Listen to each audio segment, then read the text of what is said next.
안녕하세요. 책이란 변호사입니다. 오늘은 중앙선 침범 사고를 당한 피해자에게 과실이 없다는 판례들을 살펴보도록 하겠습니다. 구독, 좋아요, 알림 설정 부탁드립니다. 첫 번째 판례인데요. 편도 1차로였습니다. 트럭이 도로에 불법 주차하고 있었는데 오토바이 운전사인 B가 불법 주차한 트럭을 피하려다 넘어지면서 중앙선을 침범을 해서 반대 차로에서 주행하는 A차량과 충돌하는 사고가 발생했습니다. 당시 A는 음주운전 상태이고 또한 제한속도를 14km를 초과한 속도 위반이 있었어요.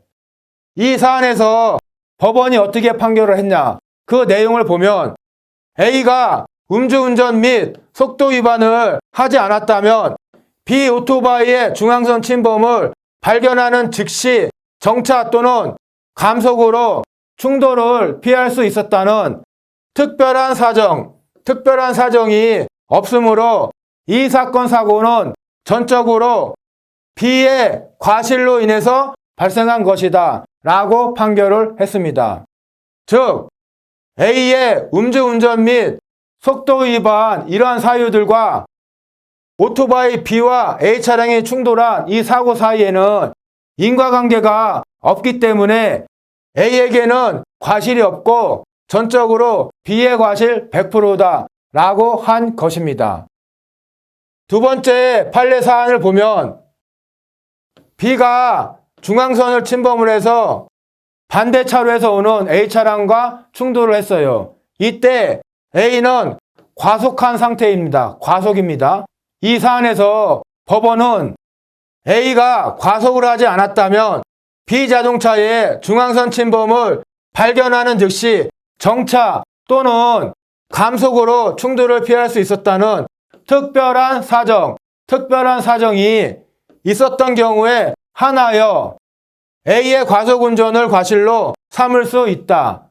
그런데 B가 그러한 특별한 사정을 입증하지 못하였으므로 결국 A는 무과실이다 라고 판결을 한 것입니다.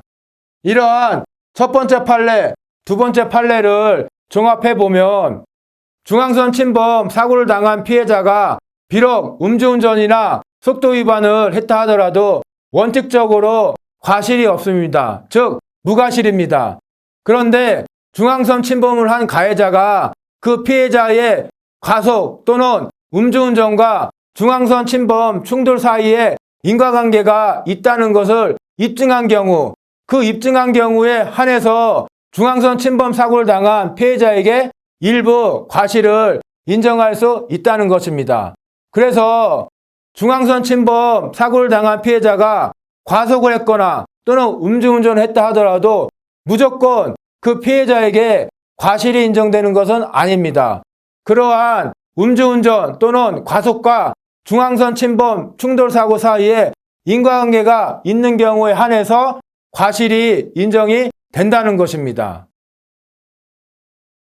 세 번째 판례를 보면 B 차량이 황색 점선의 중앙선을 침범을 해서 반대 차로에서 오고 있던 A 차량과 충돌을 했어요. 그런데 황색 점선 중앙선을 넘는 것이 허용되는 특별한 사정이 있어요. 즉 특별한 경우가 있습니다. 어떤 경우가 그러한지 한번 살펴보면 급박한 사정, 예를 들면 도로의 장애물을 피하기 위한다든가 그러한 급박한 사정 때문에 부득이 중앙선을 넘을 필요가 있는 경우, 이러한 경우에는 황색 점선의 중앙선을 넘는 것이 허용이 됩니다. 또 하나는 반대 방향의 교통에 충분한 주의를 기울이면서 중앙선을 넘는 경우, 이런 경우에도 황색 점선의 중앙선을 넘는 것이 허용이 돼요. 그런데 이 사안에서 법원이 어떻게 판결했냐? 중앙선 침범을 한 B에게는 위와 같은 특별한 사정이 없었으므로 결국 A의 과실은 없고 전적으로 B의 100% 과실이다 라고 판결을 한 것입니다. 네 번째 판례를 보면 B 차량이 중앙선을 침범해서 반대 편도 2차로 중 1차로를 운행하던 A 오토바이를 충돌을 했습니다. 이 A 오토바이는 1차로로 주행하고 있었어요. 이 사안에서 법원은 B 차량의 비정상적인 운전인 중앙선 침범을 A가 예견할 수 있었다는 특별한 사정이 없는 한 오토바이 운전자인 A가 단순히 2차로를 운행하지 않고 1차로로 운행을 하였다는 것만으로는 A에게 충돌 사고에 대해서 과실이 있다고 할 수 없다라고 판결을 하였습니다. 즉, A는 무과실이라는 것이에요. 원래 도로교통법에서는 오토바이는 맨 끝 차선으로 주행하도록 규정하고 있습니다. 그러면 A는 편도 2차로 중 2차로가 아닌 중앙선에 가까운 1차로로 주행하고 있었죠. 그러면 A는 도로교통법 위반입니다.